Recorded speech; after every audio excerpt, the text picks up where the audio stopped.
what I wanted to say to y'all is that America makes you tough in terms of learning how to work hard in school. I mean, I know not all young people push themselves in school growing up, but a lot of us come from families where our parents want us to work hard in school and learn to be punctual. And a lot of us play an instrument in orchestra or some type of organization growing up. A lot of people go into martial arts and other activities which teach you to work hard to gain skill. That's something which takes a lot of effort to teach you how to be persistent and hardworking and not do things that are easy and that are simple, but to push yourself with something which is a great skill, like juggling, all kinds of things, acrobatics, cheerleading, things which take a lot of discipline to get good at. But it's just that basically the thing is, like, in America, like when you move out of your parents' house, it teaches you to be tough because you have to learn that when it's time to go, it's time to go. There's no turning back.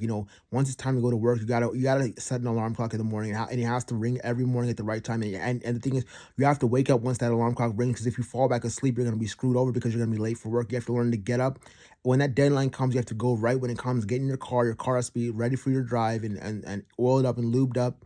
You got to get your car heading to work, and then you sit in the office for like the next from 9 to 5, like, and you have a lunch break. But it's tough because you realize that some jobs are tougher than others in America, like construction and trucking. Like I did trucking for about 6 months, and I'm gonna tell you, trucking is a hell job. Trucking is a job that takes so much concentration and so much effort that you literally, when you get, like, I would be in the truck, like, driving, and I really think I'm gonna collapse at the wheel. Like, it's trucking is such a, for some, I don't know about all men, but I did the trucking industry, but that being a trucker is harder than being a doctor, because being a doctor is just a matter of it's pushing yourself to memorize things. But the trucking as a job is harder than being a doctor, because it's like a military job. Like, the trucking industry is not for the weak. Like, if you want to be a trucker, that is a tough ass job. Like, driving all across the country, you get out of the truck, and the thing with the trucking industry, which is so terrible, is they control how much you work. And for most truckers, they can't even afford to relax in the house for 1 week. So when you're a trucker, the weeks go by so fast that you're just on the road,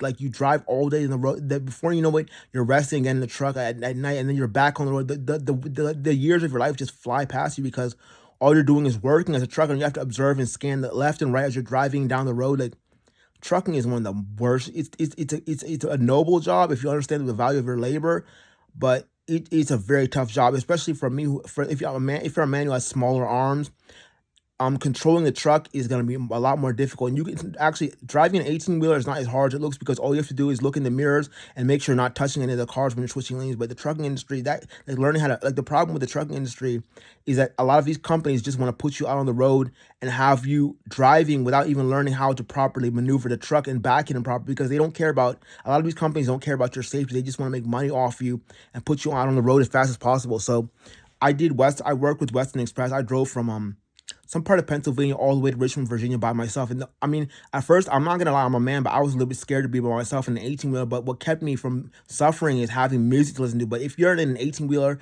and you don't have music to listen to, that is gonna be hell of all. It's unbearable. Like, literally, driving an 18-wheeler without having music to listen to, like on a Bluetooth speaker in your truck, is hell. It's unbearable. It's like jail.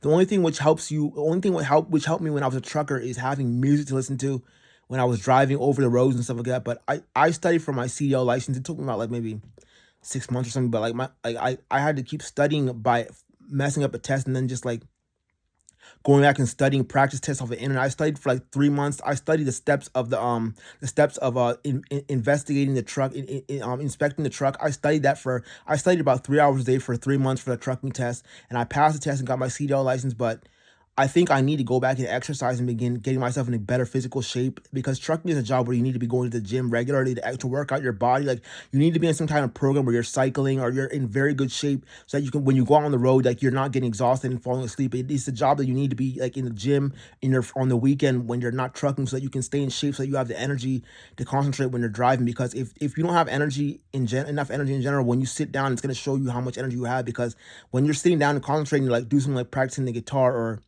trucking, sitting down for a long period of time, it'll show you if you have enough energy in your body in general from exercising regularly. So the trucking industry is a good industry to do for like 4 or 5 years, and you just go back to Africa and enjoy your money in Africa. But I might go back to it, but I'll see what if everything works out. But I love the trucking industry, but it's just the problem is they overwork you and you don't have enough time to enjoy your money. So that's what sucks about it.